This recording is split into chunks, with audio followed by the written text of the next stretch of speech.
الحمد لله وكفى وسلام على عباده الذين اصطفى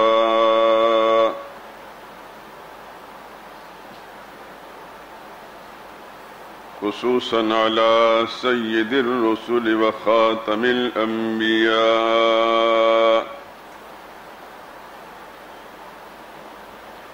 وعلى آله المجتبى وأصحابه الأتقياء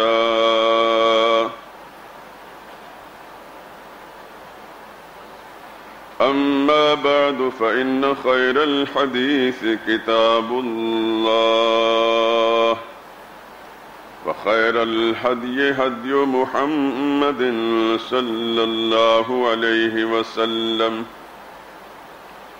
وشر الأمور محدثاتها وكل محدثة بدعة وكل بدعة ضلالة وكل ضلالة في النار. أعوذ بالله من الشيطان الرجيم. بسم الله الرحمن الرحيم. وقال ربكم ادعوني أستجب لكم إن الذين يستكبرون عن عبادتي سيدخلون جهنم داخرين.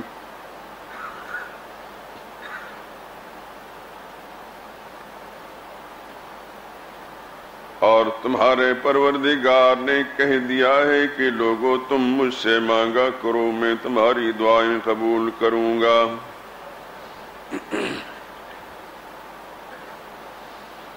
بلا شبہ جو لوگ از راہ تکبر مجھ سے مانگنے سے کتراتے ہیں ان قریب جہنم میں ذلیل ہو کر داخل ہوں گے۔ سبحان ربك رب العزة عما يصفون وسلام على المرسلين والحمد لله رب العالمين.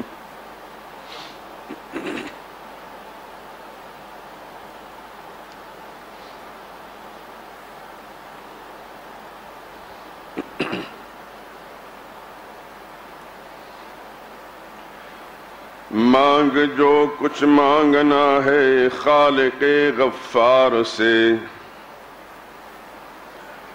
مانگ جو کچھ مانگنا ہے خالق غفار سے، تیری ہر حاجت روا ہوگی اسی دربار سے۔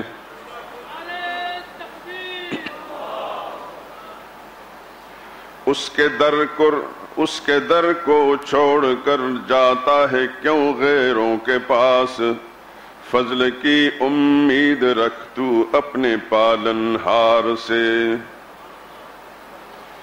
تیرے ظاہر اور باطن سب سے واقف ہے خدا، ہے عبث کچھ بھی چھپانا واقف الاسرار سے۔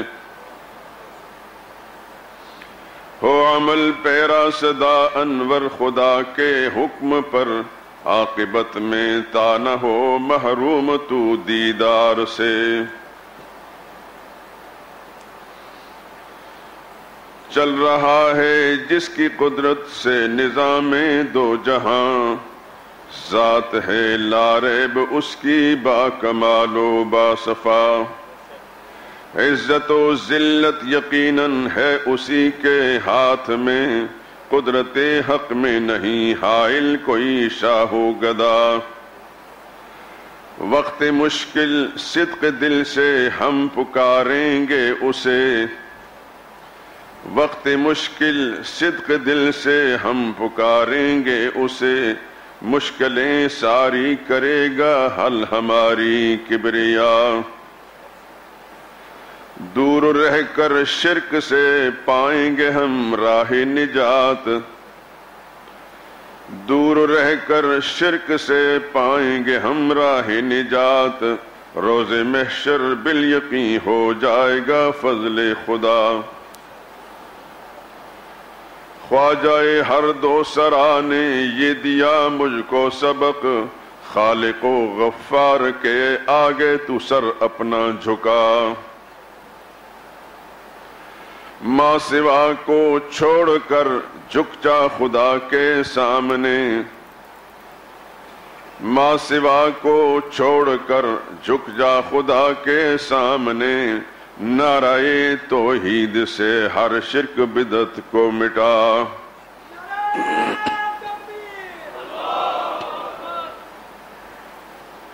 حاجتیں ہو جائیں گی پوری تیری لا ریب سب، حاجتیں ہو جائیں گی پوری تیری لا ریب سب، مانگ تو اپنے خدا سے ہے وہی حاجت روا،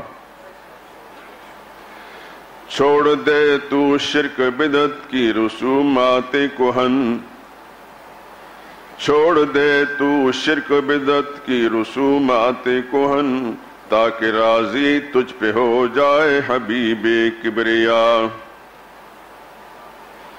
جس کا انور ہے بھروسہ خالق غفار پر، اس کو محشر میں نہیں خوف و خطر کوئی ذرا۔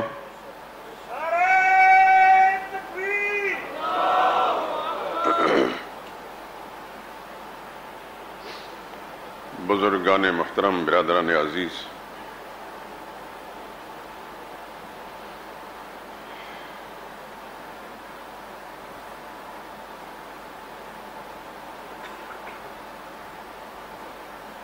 رمضان مبارک کے ان خطبات جمعہ میں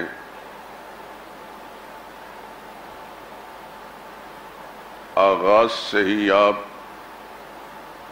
دین کا سب سے اہم مسئلہ سنتے چلے آ رہے ہیں۔ یہ بات ذہن سے نکلنے نہیں چاہیے، ہر بار میں اپنی گفتگو کے آغاز میں یہی بات کہتا ہوں، سب سے اہم مسئلہ، دین کا سب سے اہم مسئلہ اللہ کی ڈر کرنا کہیں، اگر آواز نکلتی ہے تو فرشتے نوٹ کریں گے، دین کا سب سے اہم مسئلہ اللہ کی توحید ہے۔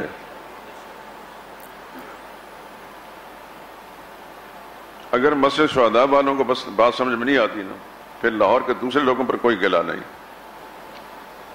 اگر ہمارے پاس اتنی صلاحیت ہوتی کہ ان جمادات سے ہم جواب لے سکتے تو مسجد کا ایک ایک ذرہ، اس کا فرش بھی، اس کی چھت بھی اور اس کی دیواریں بھی بول بول کر یہ کہتی ہیں کہ سب سے اہم مسئلہ جو ہے دین کا مسئلہ توحید ہے۔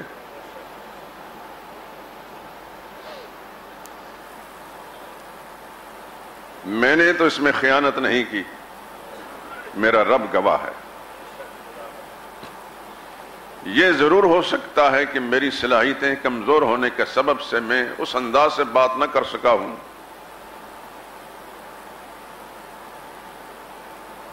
جو معاشرے کے ہر انسان کے دل دماغ میں اتر جائے،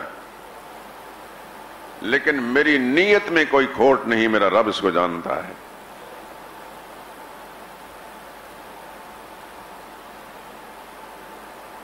یہی مسئلہ ایسا ہے، اس مسئلے کے بیان پر میں دہشت گردی کی عدالت میں پیشیاں بھگت رہا ہوں۔ 2015 کے کسی جمعے میں یہ بات کہی تھی کہ اللہ ہی حاجت روا ہے، وہی مشکل کشا ہے، وہی عبادت کا لائق ہے، وہی نظر و نیاز کا لائق ہے، اللہ کے سوا کسی اور کی نظر و نیاز دینا حرام ہے۔ اس پر دہشت گردی کا کیس بنا۔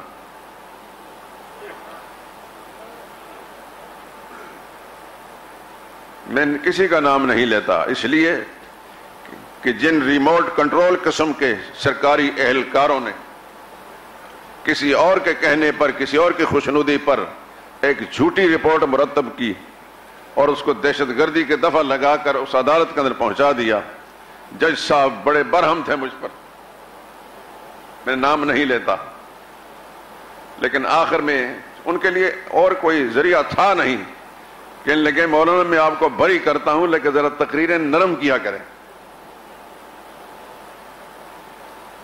اب یہ بتائیں، آپ گواہ ہیں اس بات کے، میری تقریر میں کیا سختی ہوتی ہے؟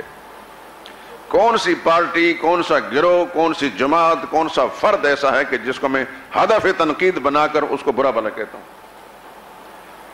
لیکن اللہ کا قرآن سناتا ہوں، قرآن جو کچھ پیش کرتا ہے اس کا ترجمہ لوگوں کو سنا دیتا ہوں۔ یہ بھی دہشت گردی ہے، اس لیے یہ پاکستان بنایا تھا، اتنا بڑا جھوٹ بولا تھا کہ کلمے کا نام پر یہ پاکستان بنا ہے۔ کلمے کی دشمنی اس ملک کے اندر قانونی طور پر ہو رہی ہے۔ کلمے کا معنی سناؤ تو یہ جرم ہے، یہ دہشت گردی ہے۔ لیکن جب تک منہ میں زبان حرکت کرتی ہے، سینے میں دل دھڑکتا ہے، انشاءاللہ کلمے کا معنی سناتے رہیں گے۔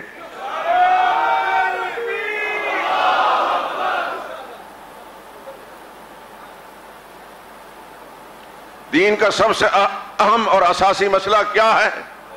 میرے ساتھ ساتھ تائید کریں گے تو میری طبیعت بھی کھلے گی۔ اللہ نے اپنے پیغمبر کون سے مسئلے بیان کرنے کے لیے بھیجے؟ 1,00,000 کئی ہزار انبیاء کرام نے امتوں کے سامنے کون سا مسئلہ بیان کیا؟ قرآن ہمیں کیا بتاتا کہ ہر نبی نے کون سا مسئلہ بیان کیا؟ دین کا سب سے اہم مسئلہ توحید ہے۔ اس لیے اللہ نے اپنی ساری مخلوق میں سے سب سے چنے ہوئے منتخب انسان انبیاء کو اسی مسئلے کے بیان کرنے کے لیے بھیجا ہے۔ نبی کا نام لینے والا کوئی مولوی اور پیر اس مسئلے کو بیان نہیں کرتا، اس سے بڑا بددیانت اور خائن کوئی مولوی نہیں ہے۔ وہ دین کا چور ہے، وہ دین کا ڈاکو ہے، وہ قوم پر ظلم کر رہا ہے، وہ مراعات اور مفادات اکٹھا کرتا ہے، لوگوں کی واہ واہ لیتا ہے، اپنے مریدوں کی فوج ظفر موج اپنے پیچھے جمع کرانے کی کوشش کرتا ہے۔ لیکن یاد رکھیے میرے دوستو، حقیقی عزت کا مالک کون ہے؟ اللہ ہے۔ اللہ اپنے نبیوں کا عزت دینے، نبیوں نے یہ دین بیان کیا، نبیوں نے مارے بھی کھائیں، نبیوں نے وطن سے بے وطن بھی ہوئے، نبی شہید بھی ہوئے، لیکن اس مسئلے کو بیان کر نہیں چھوڑا۔ آج وہ ظلم کرنے والے وہ حرف غلط طرح مٹ گئے ہیں، انبیاء کا نام آسمان سورت پر اسی طریقے سے چمک رہے ہیں۔ ہمیں بھی انشاءاللہ امید ہے، گناہگار ضرور ہیں لیکن اللہ کے دین کے مسئلے کے چور نہیں ہیں۔ ہم اللہ کو جواب دہ ہیں۔ اللہ کا قرآن ہمارے سامنے، قرآن ہم سے جو مطالبہ کرتا ہے وہ بلا کمی بیشی ہم قوم کے سامنے بیان کرتے ہیں۔ اس میں کسی کی طبیعت پر ناگواری ہوتی ہے، کسی کا چہرہ اداس ہوتا ہے تو ہوتا رہے، لیکن اس مسئلے کو کبھی بیان کرنا نہیں چھوڑیں گے۔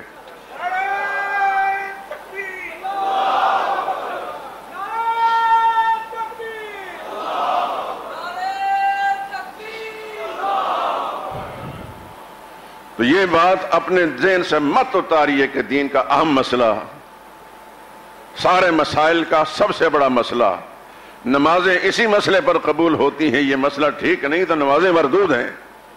روزے اسی مسئلے پر قبول ہوتی ہیں، نہیں تو روزے مردود ہیں۔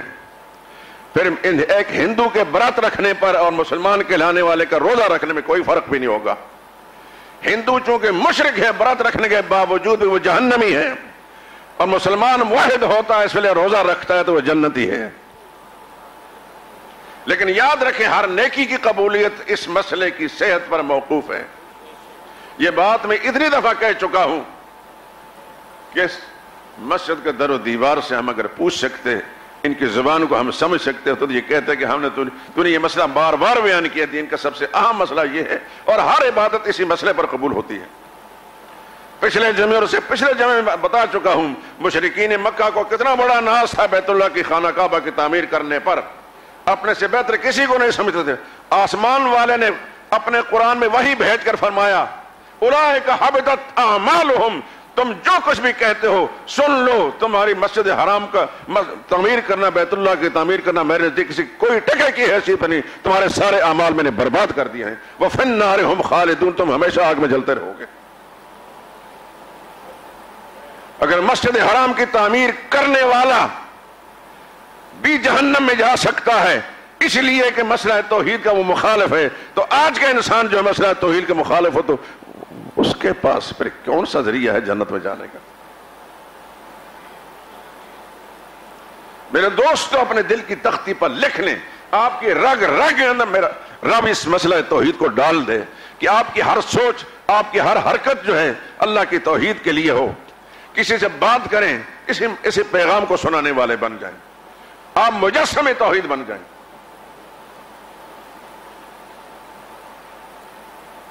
ہو سکتا ہے ابلیس لائن یہ وسوسہ ڈالے توحید کی بات کرتا ہے نبی کی بات نہیں کرتا. یاد رکھیے توحید ہمارے باپ نے نہیں بیان کی, ہم نے نبی سے سمجھائی ہے.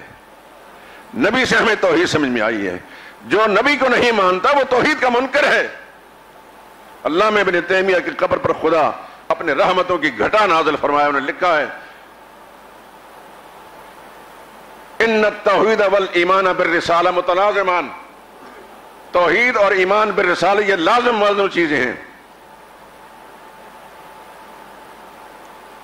اور فرماتا ہے جو شخص جو امت نبی پر ایمان نہیں رکھتا, نبی کا نہیں مانتا, فلا تکن الا مشرکۃ, وہ مشرک ہے.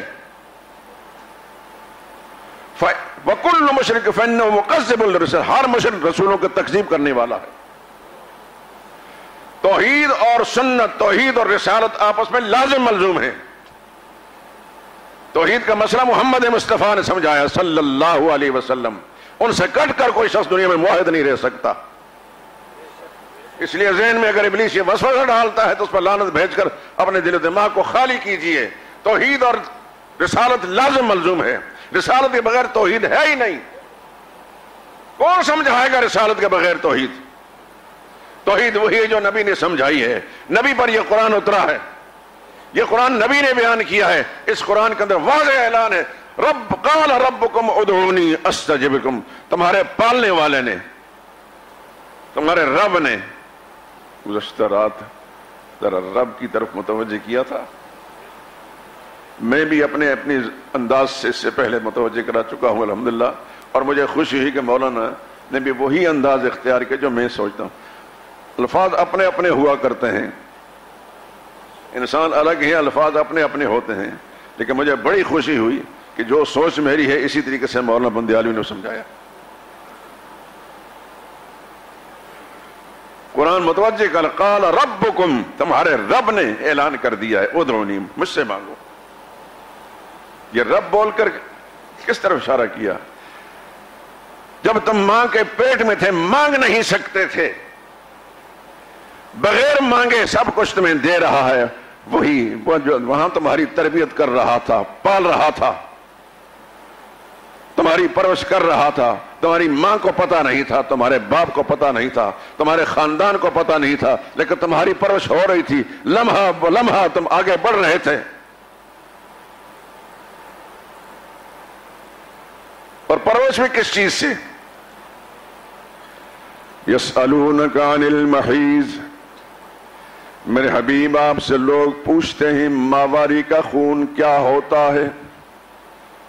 قل هو اذن, جواب دے دو وہ تو ایک زہر ہے. وہ کیا ہے؟ ایک زہر ہے, ایک گندگی ہے.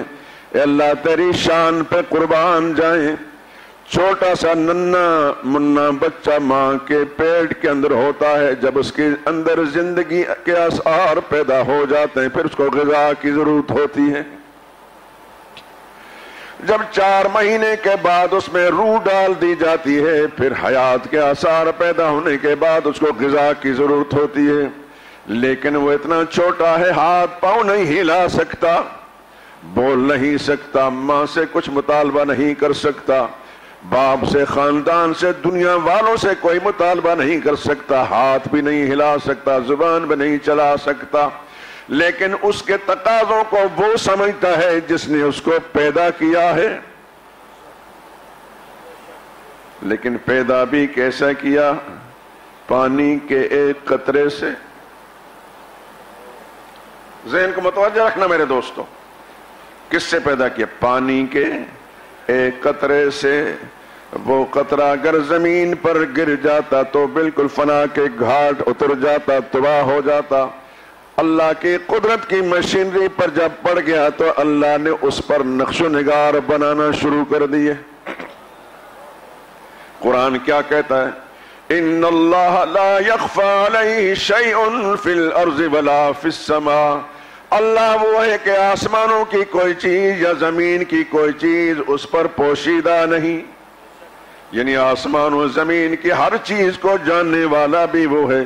هو الذی یصورکم فی الارحام کیف یشاء، وہی تو ہے جو تمہاری شکلیں بناتا ہے، صورتیں بناتا ہے ماں کے پیٹ میں جس طرح چاہتا ہے بناتا ہے۔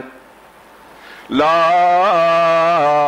الہ الا ہو، اب مسئلہ سمجھا ہے کہ لا الہ کا یہ معنی ہے جو آسمان و زمین کی ہر چیز کو جاننے والا ہے اسی کو الہ کہتے ہیں، جو ماں کے پیٹ میں ننھی سی جان کی شکلیں بنا رہتا ہے اسی کو الہ کہتے ہیں۔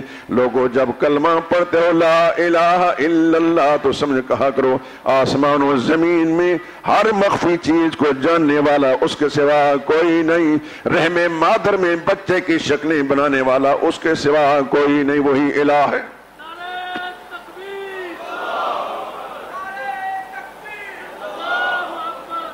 اس سے آگے بڑھ کر ایک اور بات کہتا ہوں، پوچھتا ہوں آپ سے، دنیا کے بڑے بڑے فنکار، آرٹسٹ، نقشے بنانے والے، اپنے قلم کی کمالات دکھانے والے، ساری دنیا کے آرٹسٹ جمع ہو کر پانی کا ایک پرات لے کر، پیالہ لے کر، اپنی قلم اور برش لے کر آ جائیں اور ان سے مطالبہ کیا جائے کہ اس پانی کے پیالے پر ایک انسانی شکل بنا کر دکھاؤ، ساری دنیا کے آرٹسٹ محنت کر کر کے مر جائیں گے لیکن اس پر کسی کی شکل نہیں بنے گی۔ یہ تو صرف اس اللہ ہی کی شان ہے کہ پانی کے قطرے پر شکل بنا دی ہے۔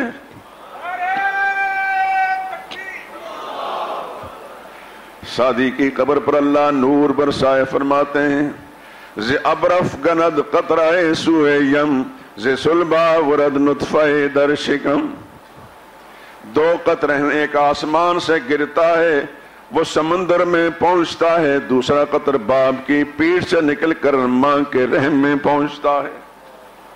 پھر ازاں قطرہ لولوے لالا کند وزی صورت سرو بالا کند، وہ قطرہ جو آسمان سے بارش سے برسا کر سمندر میں پہنچایا تھا وہ سیب کے منہ میں چلا جاتا ہے، وہ موتی بن جاتا ہے وہ بھی پانی کا قطرہ اور اس کو موتی بنانے والا بھی اللہ ہے۔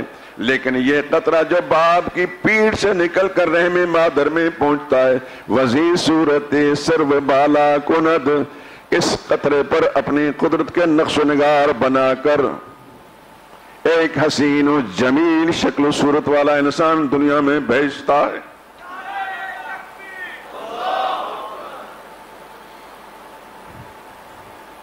اللہ اکبر۔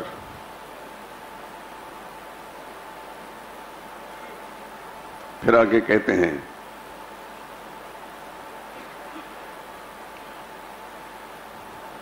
کہ کر دست بر آب صورت گری،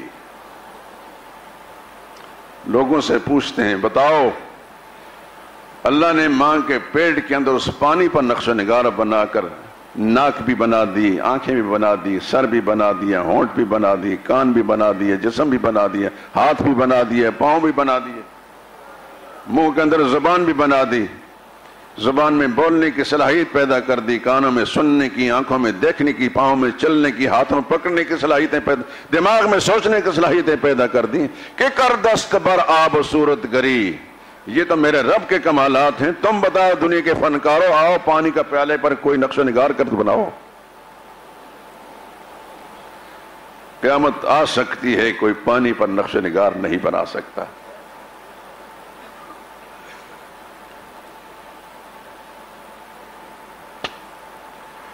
وہ رب کہتا ہے ماں کے پیٹ کے اندر لمحہ بلمحہ پرورش کرنے والا، پہلے وہ پانی کی ایک بوند تھی، ایک عرصہ گزرنے کے بعد اس کو خون میں تبدیل کیا، یہ بھی تربیت ہے۔ اس پانی کو خون میں تبدیل کیا، پھر کچھ عرصے کے بعد اس کو گوشت کے لوتھڑے میں تبدیل کیا، پھر کچھ عرصے کے بعد اس گوشت کے لوتھڑے پر انسانی شکل بنانا شروع کر دی۔ یہ صبر ربوبیت ہو رہی ہے۔ رب کا معنی کیا تھا نا، انشاء الشین حالن فحالن، کسی چیز کو اس انداز سے بنانا کہ پل پل لمحہ بلمحہ اس کو آگے بڑھانا اور پھر حد کمال تک پہنچانا۔ گوشت کے لوتھڑے پر شکلیں اور صورتیں بنانے کے بعد، مکمل انسانی شکل بنانے کے بعد، پھر اپنی قدرت سے اس میں روح ڈالتے ہیں۔ یہ تربیت ہے۔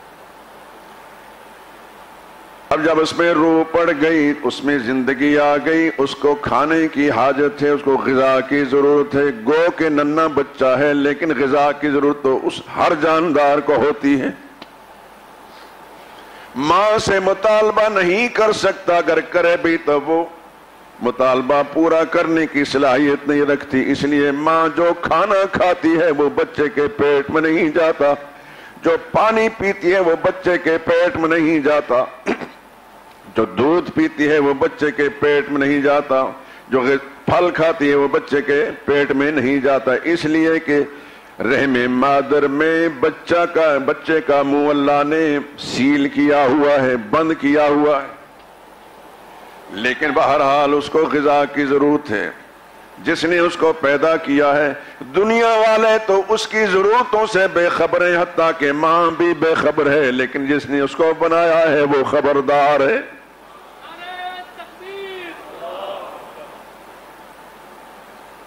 اب اس کو غذا کی ضرورت ہے، منہ تو بند کر دیا، سیل کر دیا، اپنی حکمت کے تحت وہ چاہتا تو منہ کے ذریعے سے بھی غذا پہنچا سکتا تھا، لیکن اس کی قدرت، اس کی حکمت کا تقاضا ہے اس منہ کو میں نے پاک اور صاف رکھنا ہے۔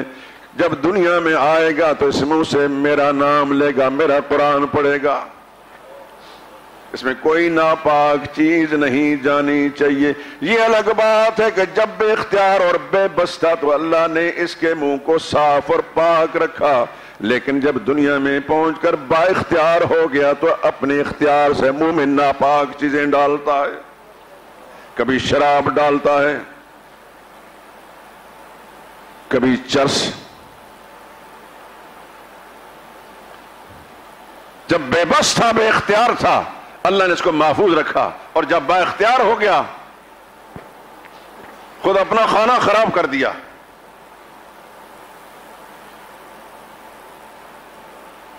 بچے کے ساتھ میرے رب کا رابطہ ہے، اب اس کو غذا دیتا ہے۔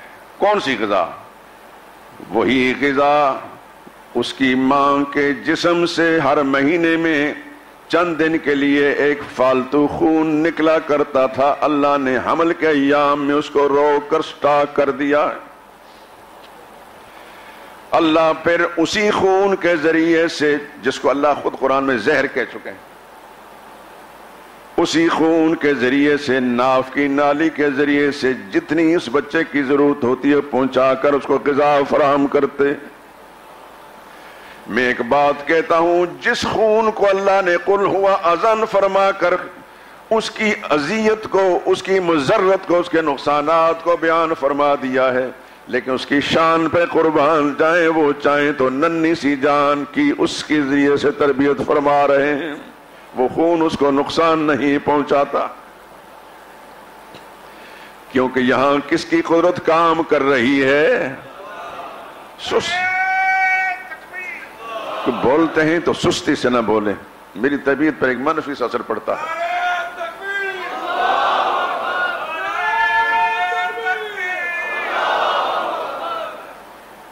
پل رہا ہے 9 مہینے کے بعد یا جتنا عرصہ، جتنے دن میرے رب کو ماں کے پیٹ میں رکھنا منظور تھا، غذا فراہم کرتا رہا۔ جب اللہ نے اس دنیا میں بھیجا، اس دنیا میں دنیا کی ہوا لگنے کے ساتھ ہی اس کے ڈاکٹر نے، اس کی دایا نے کینچی لے کر، چھری لے کر وہ غذا پہنچنے والا راستہ ہمیشہ کے لیے کاٹ دیا ہے۔ لیکن بچہ تو زندہ ہے، اب بھی اس کو غذا کی ضرورت ہے، اب بھی۔ مولانا رات فرما رہے تھے بچہ رو رہا ہے اور ماں باپ اور خاندان والے ہنس رہے ہیں۔ فارسی کا ایک شاعر کہا یاد داری کے وقت زاد نے تو، تجھے کچھ معلوم ہے کہ جب تو پیدا ہوا تھا ہما خنداں بدند تو گریا، سب ہنس رہے تھے خوشیاں منا رہے تھے، تم رو رہا تھا۔ آنچنازی کے وقت مردن تو، اے انسان دنیا میں ایسی زندگی گزار کہ جب تیری موت آئے ہما گریاں ببند تو خنداں، پھر یہ وہ دنیا میں تیرے آنے کے ساتھ جو ہنسا کرتے تھے وہ سارے کے سارے تیری جدائی پر رونے لگ جائیں اور تو خوش خرم ہو کر ہنستا ہوا اللہ کی دربار میں جائے۔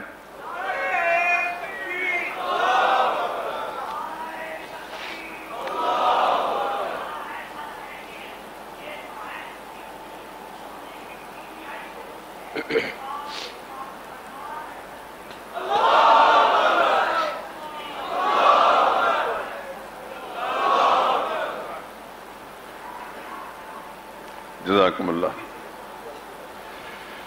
اب بچہ رو رہا ہے لیکن ہنسنے والوں کو کچھ پتا نہیں کیوں روتا ہے۔ وہ سمجھتے ہیں شاید بچے کی عادت ہی رونے کی ہے، نہیں ایسی بات نہیں، بچے کو غذا کی ضرورت ہے۔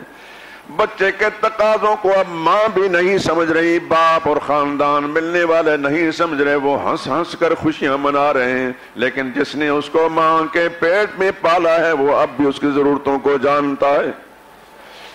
وہ زبان حال سے کہتا ہے یا اللہ وہاں تک تو مجھے غذا پہنچاتا رہا ہے، دنیا والوں نے وہ غذا کا راستہ روک دیا۔ اللہ تسلی دیتے ہیں، فرماتے ہیں تسلی رکھ، کوئی فکر نہ کر، اگر وہ راستہ بند ہوا ہے تیری ماں کی چھاتیوں میں دودھ کی 2 نہریں جاری کر دی ہیں۔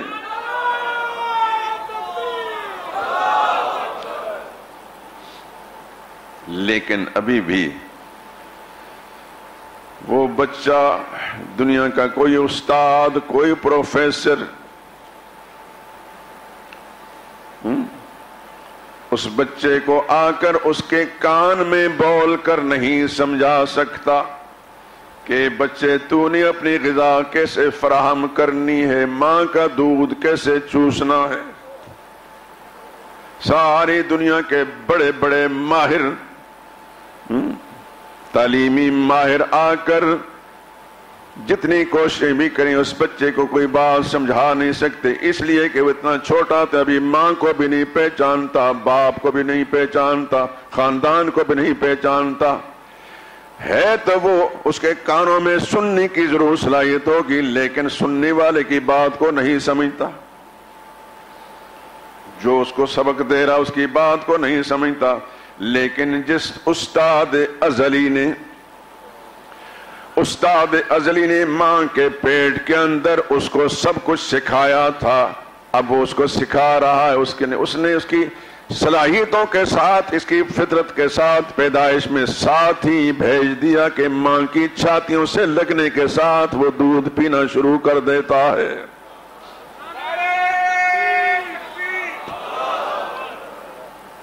قرآن کہتا الذی خلق فسوى والذی قدر فہدی، اس نے پیدا کیا برابر کر دیے، تمام اعضاء متناسب کر دیے، والذی قدر فہدی، پھر اس نے اس کی رہنمائی بھی کی ہے، اس کو سبق پڑھا کر بھیجا ہے۔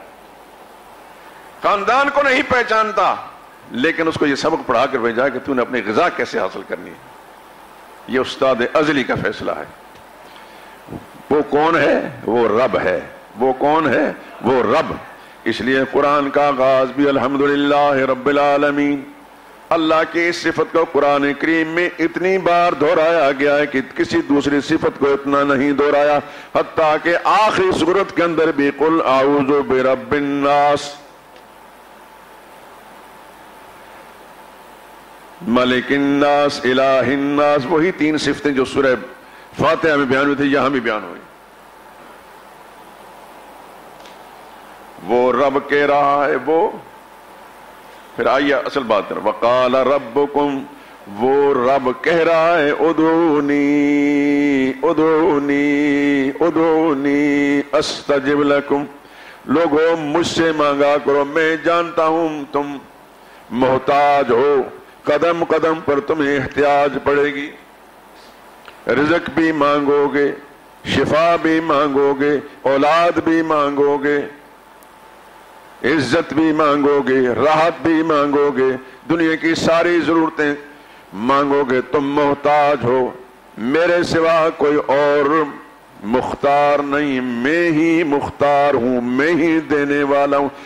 تمہیں میں یہ صفت بیان کر کے اس طرح تمہارے ذہن کو منتقل کر رہا ہوں کہ جہاں ماں کے پیٹ میں تم مطالبہ کرنے کی صلاحیت بھی نہیں رکھتے تھے، بول نہیں سکتے تھے، لیکن تمہارے مطالبے کے بغیر ذرا سوچو تو صحیح، تمہیں میں نے سب کچھ دیا ہے، تمہیں وجود بھی بغیر مطالبے کے دیا، تمہیں زبان بھی بغیر مطالبے کے دی، آنکھیں بھی بغیر مطالبے کے، ہونٹ بھی بغیر مطالبے کے، کان بھی بغیر مطالبے کے، ہاتھ اور پیر بھی بغیر مطالبے کے، دل و دماغ بھی بغیر مطالبے کے۔ اگر میں بغیر مطالبے کے، بغیر مانگے ماں کے پیٹ میں بے بسی کے عالم میں تمہیں یہ سب کچھ دے سکتا ہوں، اے انسان، اس دنیا میں آنے کے بعد کیا تیری چھوٹی چھوٹی ضرورتیں پوری کرنے سے میں بے بس اور عاجز آ گیا ہوں؟ اب مجھ سے کیوں نہیں کیوں غیروں کے پاس جاتے ہو؟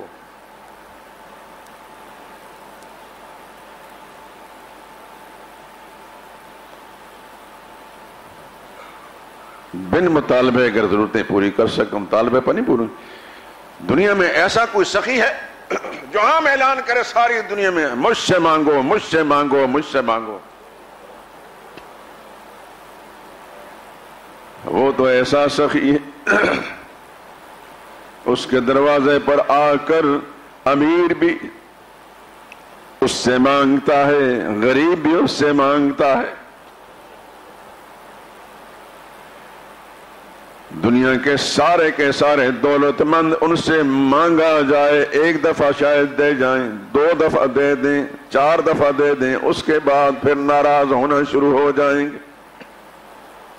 یہ ایسا سخی ہے، وہ سب کے لیے عام اعلان کرتا ہے ادعونی ادعونی ادعونی، لوگوں مجھ سے مانگو، مجھ سے مانگو، مجھ سے مانگو۔ فرمایا دنیا کے جتنے انسان ہیں ان سب کو میں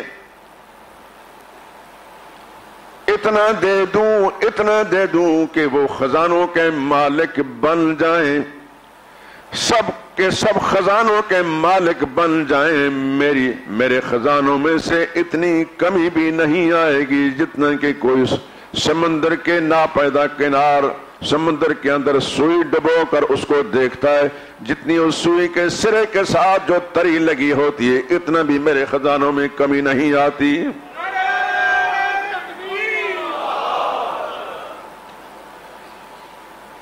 ادعونی،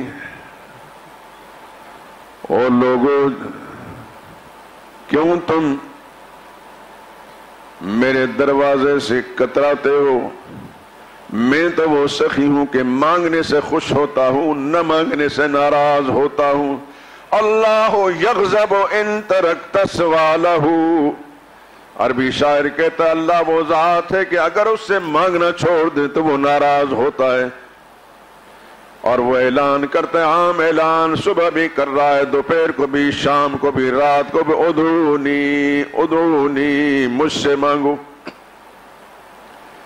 ایک شخص نے سرور کائنات صلی اللہ علیہ وسلم سے پوچھا، ابعید ربنا فننادیہ ام قریب فنناجیہ، ہمارا رب دور ہے تو پھر چلا چلا کر اس کو پکاریں، اگر نزدیک ہے تو آہستہ پکاریں۔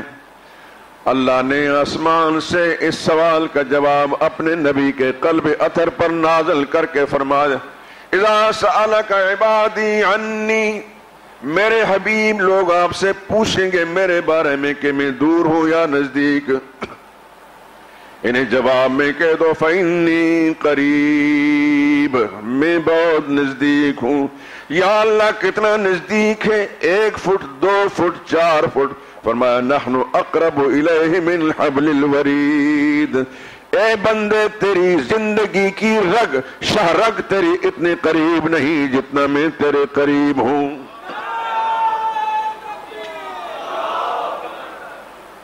رات مولانا کہہ رہے تھے نا، عجیب عجیب مثالیں بیان کر رہے ہیں، کہتے ڈی سی سے ملنا ہوتا ہے، چپڑا سے ملنا ہوتا ہے، ملنا لازمی ہوتا ہے، چھت پر چڑھتے ہیں سیڑھی کے ساتھ، اس کے بغیر چڑھ نہیں سکتے۔ میں کہتا ہوں چھت اوپر ہے، انسان نیچے ہے، وہ دور ہے، میرا رب کہتا ہے میں تمہاری شارک سے بھی زیادہ قریب ہوں۔ مثال غلط ہوئی کہ نہ ہوئی؟ کہتے ہیں ڈی سی سے ملنے کے لیے چپڑاسی کی ضرورت ہوتی ہے، ڈی سی کے دروازے پر جانے والے کا ڈی سی کو پتا نہیں ہوتا، لیکن کیا اللہ کے بارے میں یہ خیال ہے کہ ہمارے مانگنے کا اللہ کو پتا نہیں؟ اللہ تو انہو یعلم السر واخفا، وہ رازوں کو بھی جانتا ہے، اس سے زیادہ مخفی چیزیں، جو چیزیں ابھی آپ کے دل میں راز نہیں بنی آئندہ کبھی بنے گی، اللہ اس کو بھی جانتا ہے۔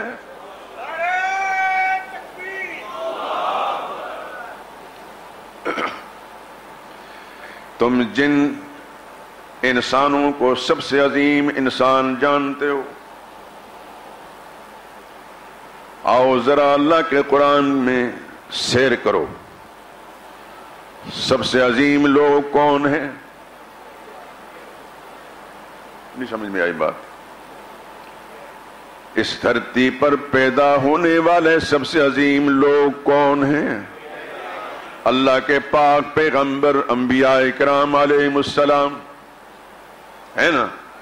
کہ شک ہے کچھ اس میں؟ نبیوں سے بڑھ کر دنیا میں کوئی بادشاہ اور حکمران بھی نہیں گزرا، نبیوں سے بڑھ کر آسمان کے فرشتے بھی نہیں ہیں، نبی سب سے زیادہ عظیم ہیں، لیکن نبی کس سے مانگتے رہے؟ بات سمجھ میں آ رہی کہ نہیں؟ نبیوں نے صرف اللہ سے مانگ کر مجھے اور آپ کو سبق دیا ہے۔ او بھٹکے ہوئے لوگوں، تم اگر ہمیں نیک مانتے ہو، اللہ کے مقبول بندے مانگتے ہو، تو ہمارا طریقہ کیوں چھوڑتے ہو؟ ہمیں ضرورت پڑتی ہو تو ہم اللہ سے مانگتے ہیں، تمہیں ضرورت پڑتی تم غیر اللہ سے مانگنا شروع کر دیتے ہو۔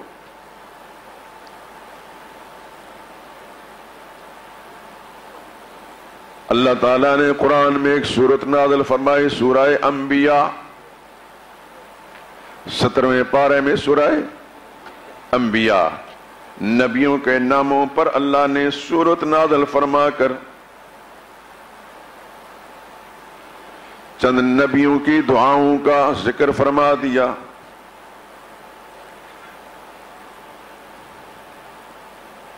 وَنُوحًا إِذْ نَادَى، نوح علیہ السلام کا حال دیکھو، انہوں نے پکارا اپنے رب کو، فَاسْتَجَبْنَا لَهُ، ہم نے ان کی پکار کو، دعا کو قبول کر لیا، فَنَجَّيْنَاهُ وَأَهْلَهُ مِنَ الْكَرْبِ الْعَظِيمِ، ہم نے ان کی دعا قبول کی، ان کو ان کے ساتھیوں کو بڑی گھبراہٹ سے نجات بھی دے دی۔ نوح علیہ السلام نے کس سے مانگا؟ نوح علیہ السلام سے پہلے کوئی نبی گزرے کہ نہیں گزرے؟ گزرے ہیں نا؟ ایک کا نام تو یاد ہوگا، آدم علیہ السلام۔ نوح علیہ السلام آدم علیہ السلام کی قبر پر جا کر ان سے مانگا ہو، یا یہ دعا مانگ، یا اللہ آدم علیہ السلام کے وسیلے سے ہماری مراد پوری کر دے؟ اگر ایسی بات کہی ہوتی تو قرآن میں ہوتی۔ اللہ کیا فرماتے ہیں؟ ڈائریکٹ نوح علیہ السلام نے اپنے رب سے مانگا۔ نبیوں کی دعائیں یہ ہمیں سبق دے رہی، اللہ کسی وسیلے اور واسطے کے محتاج نہیں، اللہ ڈائریکٹ ہر ایک کی سنتا ہے۔ جو مولوی اور پیر آپ کو یہ انڈائریکٹ راستہ بتاتے ہیں وہ دین کے چور ہیں، خائن اور بددیانت ہیں۔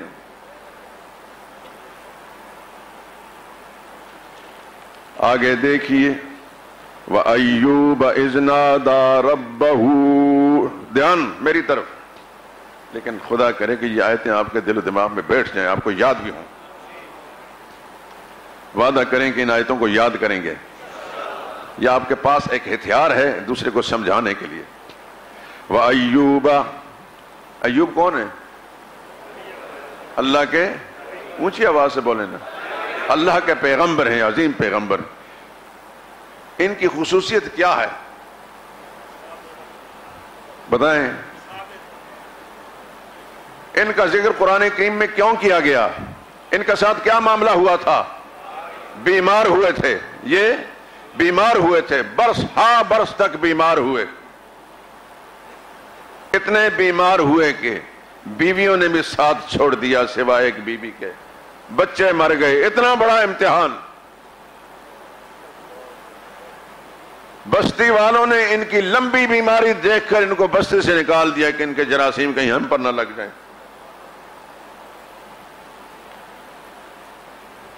لیکن خدا کا پیغمبر ثابت قدم ہے، نبی نے اپنے سے پہلے کسی نبی کا واسطہ دے کر نہیں پکارا، کسی نبی کی قبر پر جا کر اس کو نہیں پکارا مجھے شفا دے دے.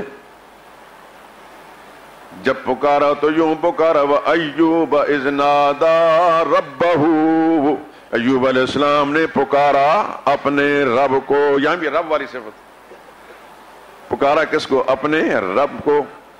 کیا کہا؟ انی مسنی الضر، میرے داتا مجھے بڑی تکلیف پہنچ رہی ہے. وانت ارحم الراحمین، تو سب سے بڑا مہربان ہے، میرے حال پر مہربانی فرما، مجھے شفا دے دے. جواب کیا آیا؟ فاستجبنا له، ہم نے فوراً ایوب کی دعا قبول کر لی. فکشفنا ما به من ضر، اور ان کی تکلیف بھی ہٹا دی. وآتیناہ اہلہ، اس کے بچے جو فوت ہو گئے تھے بچے بھی عطا کر دیے. ومثلہم معہم، اتنے اور بھی دے دیے. رحمتا من عندنا، رحمتا من عندنا، یہ ہماری مہربانی تھی، یہ ہماری مہربانی تھی. یہ مہربانیاں ہماری ہی ہوتی ہیں. وذکریٰ للعابدین، یہ قصے ہم اس لیے سناتے ہیں کہ دنیا والوں کو نصیحت مل جائے. آگے دیکھیں. وذنون، ذنون مچھلی والا نبی، یاد آیا ذہن میں؟ کون ہے؟ اونچی آواز سے بولیں. سیدنا یونس علیہ السلام. اذ ذهب مغاضبا، قوم کی نافرمانیوں کو دیکھ کر دل برداشتہ ہو کر بستی چھوڑ کر چلے گئے. فظن، انہوں نے سوچا لن نقدر علیہ، کہ ہم ان پر کوئی مواخذہ نہیں کریں گے. لیکن چونکہ ہماری اجازت نہیں تھی نکلنے کی، انتظار کرتے ہمارے حکم کا. آگے چلے سمندر کے سفر، کشتی میں بیٹھے، کشتی ہچکولے کھانے لگ گئی. کشتی بولیں آپ، کشتی پہلے صحیح سالم چل رہی ہے، سواریوں کو امن و سکون سے لا لے جا رہی ہے، لیکن اللہ کا پیغمبر بیٹھتا ہے تو وہ ڈولنے لگی. صداقت کا زمانہ تھا، لوگوں نے کہا کوئی گناہگار ہماری کشتی میں بیٹھ گیا ہے جس کی وجہ سے یہ مصیبت آ رہی ہے. لیکن کون گناہگار ہو سکتا ہے؟ یونس علیہ السلام کی طرف تو کسی کی توجہ نہیں ہو سکتی، ان سے زیادہ مقدس انسان نورانی چہرے والا اور کوئی تھا ہی نہیں. ایک دوسرے سے پوچھتے ہیں کہ اپنے مالک کی مرضی کے بغیر کوئی آ گیا ہے، بھاگ کر آ گیا، لیکن کوئی نہیں بولتا، تھا بھی کوئی نہیں. کشتی ڈول رہی ہے. یونس علیہ السلام کشتی میں ابھی نہیں بیٹھے تو کشتی چل رہی ہے، بیٹھے تو ڈول رہی ہے.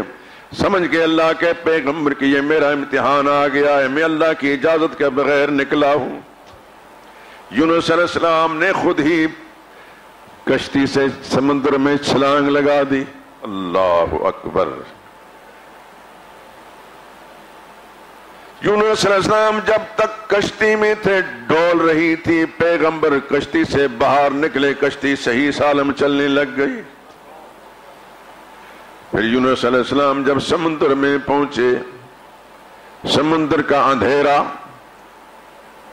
رات کا اندھیرا، مچھلی کے پیٹ اللہ نے اپنی قدرت کاملہ سے سمندر کے کسی کنارے پر ایک مخصوص مچھلی تھی، اس کو حکم بھیجا سمندر کا سینہ چیر کر وہاں پہنچ،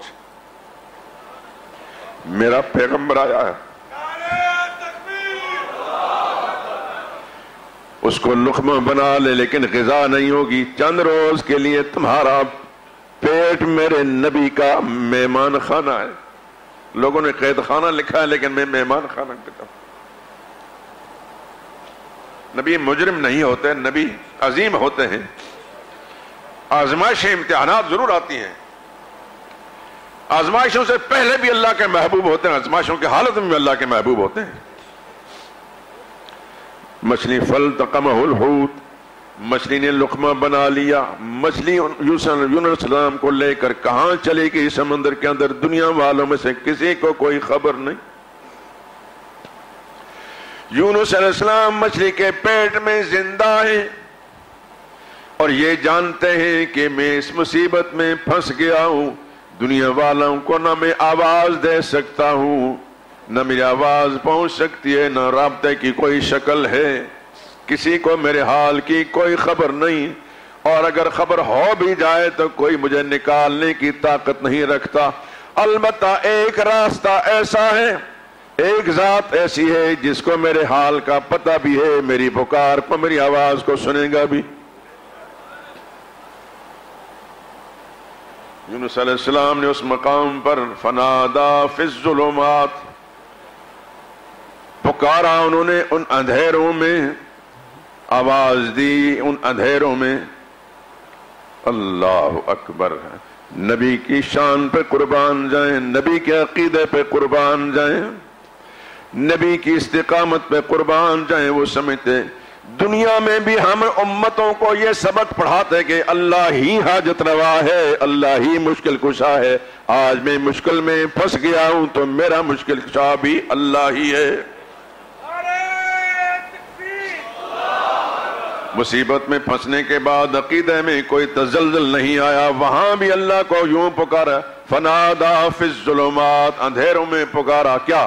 اللہ الہ الا انت، اللہ الہ لا الہ الا انت، کوئی مشکل کشا نہیں، الہ کا معنی کوئی مشکل کشا نہیں، الا انت، تو ہی مشکل کشا ہے۔ انی کنت من الظالمین، میں مانتا ہوں کہ مجھ سے کوتاہی ہوگی۔ کیا ہوا پھر جواب؟ فاستجبنا لہ، ادھر پیغمبر کے دل سے آواز نکلی، ہم نے ساتویں آسمان کے اوپر بھی وہ مچھلی کے پیٹ کے اندر سمندر کے اندھیرے پکار رہے ہیں، کوئی وائرلیس نہیں، کوئی رابطہ نہیں، لیکن ہمیں ان چیزوں کی محتاجی کوئی نہیں۔ ہم نے ساتوں آسمان کے اوپر عاصم اللہ پر ان کی آواز سن لی اور فوراً جواب دے، فاستجبنا لہ، ہم نے ان کی دعا کو قبول کر لیا۔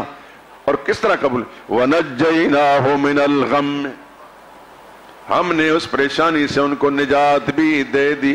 قرآن کے دوسرے مقام پر ہے، اللہ نے فرمایا لولا انہو کان من المسبحین، اگر ہمارا یونس پر نبی پیغمبر وہاں پہنچ کر ہمیں نہ پکارتا، ہماری تسبیحیں نہ پڑھتا، ہماری تسبیحیں لا الہ الا انت سبحانک، لولا انہو کان من المسبحین، اگر ہمارے نام کی تسبیحیں نہ پڑھتا، ہمیں حاجت روا مشکل کشا سمجھ کر ہمیں نہ پکارتا، لَلَبِثَ فِي بَطْنِهِ إِلَى يَوْمِ يُبْعَثُونَ، مچھلی کے پیٹ میں پڑا رہتا، قیامت آ جاتی، نہ نکل سکتا۔ نبی نے وہاں پہنچ کر اس مشکل میں اللہ کو پکار کر مجھے اور آپ کو سبق دے دیا کہ ہر مشکل میں اللہ ہی کو پکارو، وہی مشکل کشا ہے، وہی حاجت روا ہے۔ اے مسلمانوں، قرآن تمہارے گھر میں ہے موجود، قرآن کے ہوتے ہوئے پھر در در کی ٹھوکروں میں کیوں ہو؟ کیوں دوسروں سے مانگتے ہو؟ کیوں دوسروں کو پکارتے ہو؟ وہ ذات تو ایسی ہے، وہ عرش عظیم پر بیٹھا ہے، زمین سمندروں کے اندر اللہ کا پیغمبر پکار رہا ہے، وہاں بھی اس کی پکار کو اس نے سن لیا ہے، کیونکہ دور اور نزدیک سے ہر ایک کی پکاروں کو سننے والا کون؟ ہر ایک کے حالات کو جاننے والا کون؟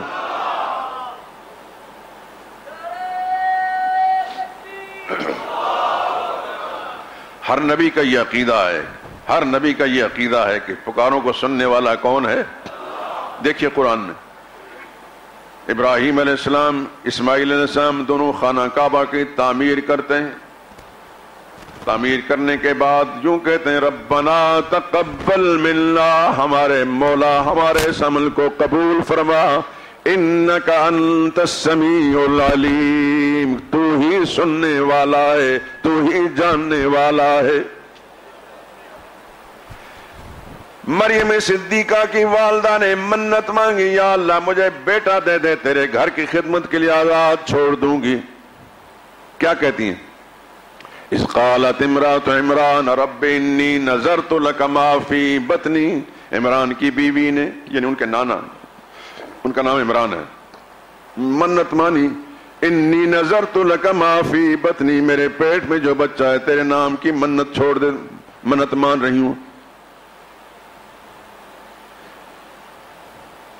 انی نذرت لک ما فی بطنی محررا فتقبل منی، آزاد چھوڑ دوں گی، فتقبل منی، میرے اللہ قبول فرما لے. کیا کہتے ہیں؟ انک انت السمیع العلیم، تو ہی سننے والا ہے، تو ہی جاننے والا ہے.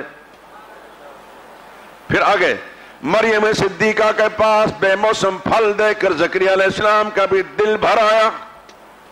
فناد وہیں ہنالک دعا زکریا ربہ، زکریا علیہ السلام نے اسی مقام پر پکارا اپنے پالنے والے کو، اپنے رب کو، اپنے رب کو. یہ صفت ساتھ ساتھ جا رہی ہے. اپنے رب کو پکارا، رب ہب لی، میرا ساتھ دیں، رب ہب لی، میرے داتا مجھے عنایت فرما، مجھے ہبہ کر دے، مجھے عطا کر دے، من لدن کا، اپنی جناب سے، اپنی بارگاہ سے، ذریتن، ایک بیٹا، طیبتن، نیک، صالح، پاک، انک سمیع الدعاء، تو ہی پکاروں کو سننے والا ہے. دور اور نزدیک سے ہر ایک کی پکاروں کو سننے والا کون؟ اللہ. ہر ایک کے حالات کو جاننے والا کون؟ اللہ. ہر ایک کی مرادوں کو پوری کرنے والا کون؟ اللہ.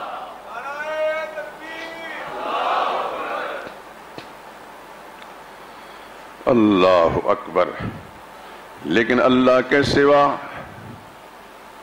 اللہ کے سوا جن جن کو بھی لوگ پکارتے ہیں، اللہ کیا فرماتے ہیں؟ ما یملکون من قطمیر. رات بھی یہ بات مولانا نے سمجھائی تھی، میں دوبارہ یاد دہانی کے طور پر کہہ رہا ہوں.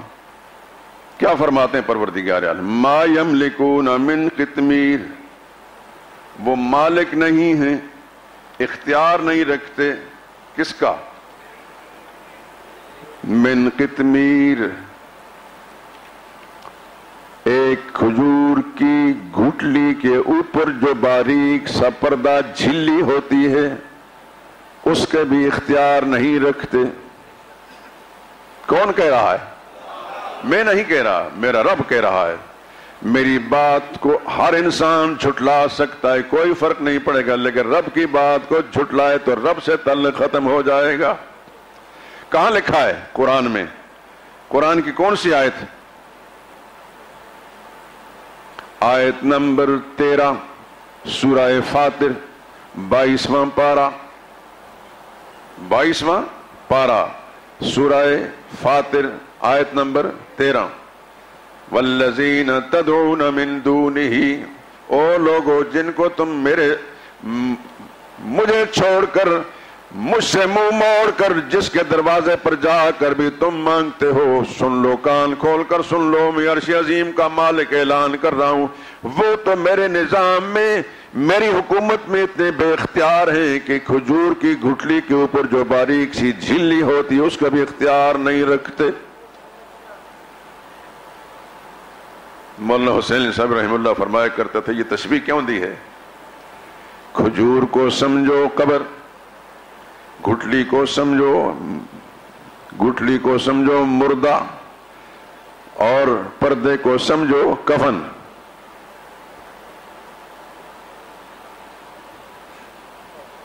اللہ نے کھجور اور گٹھلی کا اور پردے کا ذکر کر کے انسان کے ذہن کو منتقل کر دیا کہ ادھر سوچ، جس مرے ہوئے انسان کو جس قبر والے سے تو مانگ رہا ہے وہ تو اتنا بے اختیار ہے کہ اپنے کفن کا مالک بھی نہیں ہے. وہ اپنے کفن کا مالک نہیں. اسی لیے فقہاء نے یہ مسئلہ لکھا کہ اگر کوئی کفن چور کسی مردے کا کفن نکال کر پکڑا جاتا ہے تو حکومت وقت اس کو ہر طرح کی سزا دے سکتی ہے، لیکن اسلامی شریعت کے مطابق اس کے ہاتھ نہیں کاٹے جائیں گے. قانون شریعت یہ ہے کہ ہاتھ کٹنے کے لیے کسی کی ذاتی ملکیت ہو، محفوظ جگہ میں رکھی ہوئی ہو، اس کو اگر کوئی چراتا ہے اس کا ہاتھ کاٹا جائے گا.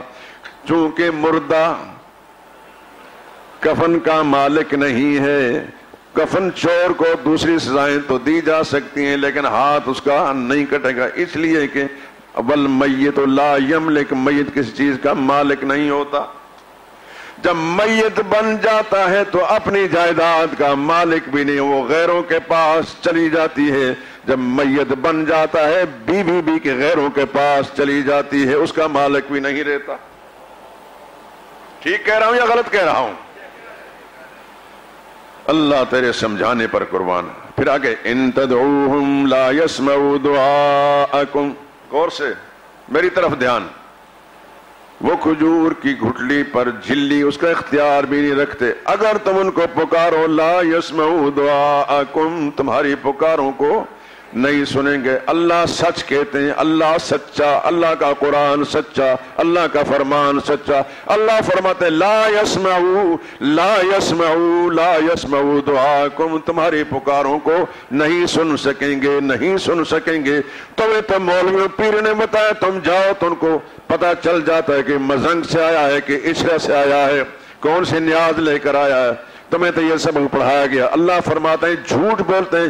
میں عرش عظیم کا مالک اپنی سچی کتاب میں اعلان کر رہا ہوں لا يسمعوا دعاءکم، تمہاری پکاروں کو نہیں سنیں گے.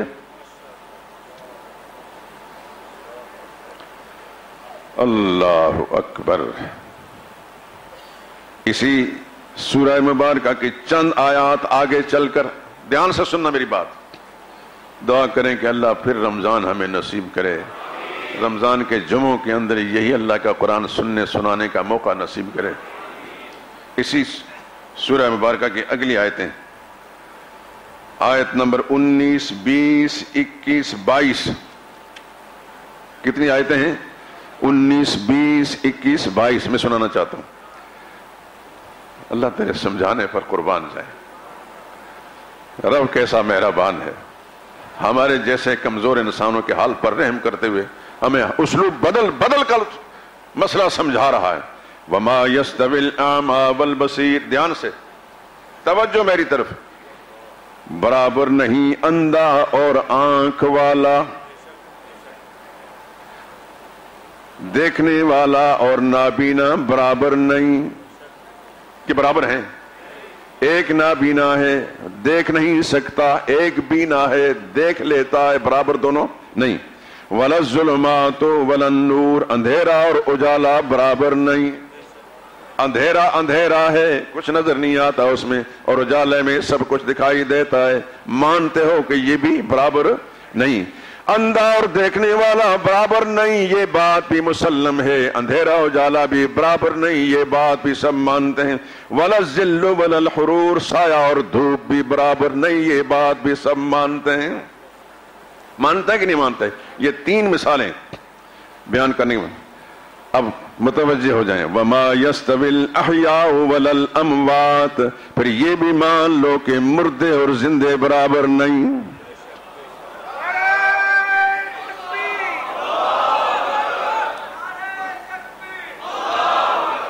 یہ بھی مان لو، اگر پہلی 3 باتیں مان لیے تو یہ بھی مان لو کہ مردے اور زندے برابر نہیں. مردے اور زندے برابر نہیں. مردے ہوتے ہیں، زندے ہوتے ہیں. ان اللہ یسمع من یشاء. اللہ اللہ اتنی قدرت کا مالک ہے، وہ چاہے تو کسی پتھر کو سنوا بھی دے، بلوا بھی دے، مسجد نبی کے ستون کو سنوا بھی دے، بلوا بھی دے، رولا بھی دے۔ وما انت بمسمع من فی القبور، او انسان تو قبر والوں کو کوئی بات نہیں سنا سکتا، جو قبروں میں پہنچ چکے ہیں ان کو تو کوئی بات سنا نہیں سکتا۔ اللہ فرماتے ہیں کہ قبر والے نہیں سنتے، کہتے ہیں نہیں سنتے، تو اللہ تو کہہ رہے اسی تو کہیں گے اگر مولوی صاحب نے دسے کہ مردے سن دیں، پیر صاحب کہتے ہیں مردے سنتے ہیں، مردوں کو یہ پتہ چلا ہے کہ یہ کس محلے سے آیا ہے، یہ پتہ چلتا ہے کون سی نیاز لے کر آیا، یہ بھی پتہ چلتا ہے کہ میری قبر پر چڑیا بیٹھی ہوئی ہے کہ چڑا بیٹھا ہے۔ اور اللہ کیا فرماتے ہیں؟ ما انت بمسمع من فی القبور، قبر والوں کو آپ نہیں سنا سکتے۔ کیا خوبصورت انداز اللہ کریم نے اختیار فرمایا ہے۔ بتا کیا رہے ہیں؟ ادعونی استجب لکم، اصل بات مجھ سے مانگو میں تمہاری پکاروں کو سنتا ہوں، تمہاری مرادیں بھی پوری کرتا ہوں، کیونکہ میں قادر ہوں۔ میں نے تمہاری مرادیں پوری کرنے کے لیے کسی اور سے مانگنے نہیں جانا۔ دنیا والوں میں سے کوئی چیز تم مانگو گے اس کے پاس ہوگی تو دے گا، نہیں ہوگی تو کسی اور سے مانگ کر دے گا۔ میں ایسا مختار ہوں کہ مجھے کسی سے مانگنے کی ضرورت، میں ساری زمین و آسمان کے خزانوں کا، للہ خزائن السماوات والارض، آسمان و زمین کے خزانوں کا مالک میں ہوں، ساری کائنات میرے قبضے کے اندر ہے۔ تو کس سے مانگو؟ کس سے مانگیں، کہاں جائیں، کس سے کہیں؟ اور دنیا میں حاجت روا کون ہے؟ اللہ اکبر۔ کس سے مانگیں، کہاں جائیں، کس سے کہیں؟ اور دنیا میں حاجت روا کون ہے؟ سب کا داتا ہے تو، سب کو دیتا ہے تو، تیرے بندوں کا تیرے سوا کون ہے؟ کون مقبول ہے، کون مردود ہے؟ بے خبر کیا خبر تجھ کو کیا کون ہے؟ جب تلیں گے عمل سب کے میزان پر، جب تلیں گے عمل سب کے میزان پر، تب کھلے گا کہ کھوٹا کھرا کون ہے۔ کون سنتا ہے فریاد مظلوم کی، کون سنتا ہے فریاد مظلوم کی، کس کے ہاتھوں میں کنجی ہے مقسوم کی، رزق پر کس کے پلتے ہی شاہ و گدا، مسندارائے بزم عطا کون ہے؟ اولیاء تیرے محتاج اے رب کل، اولیاء تیرے محتاج اے رب کل، تیرے بندے سب انبیاء و رسل، ان کی عزت کا باعث نسبت تیری، ان کی پہچان تیرے سوا کون ہے؟ میرا مالک میری سن رہا ہے فغاں، جانتا ہے وہ خاموشیوں کی زباں، اب میری راہ میں کوئی حائل نہ ہو، نام بر کیا بلا ہے صبا کون ہے؟ انبیاء اولیاء، انبیاء دھیان سے، انبیاء اولیاء اہل بیت نبی، انبیاء اولیاء اہل بیت نبی، تابعین و صحابہ پہ جب آ بنی، انبیاء اولیاء اہل بیت نبی، تابعین و صحابہ پہ جب آ بنی، گر کے سجدے میں سب نے یہی عرض کی، تو نہیں ہے تو مشکل کشا کون ہے؟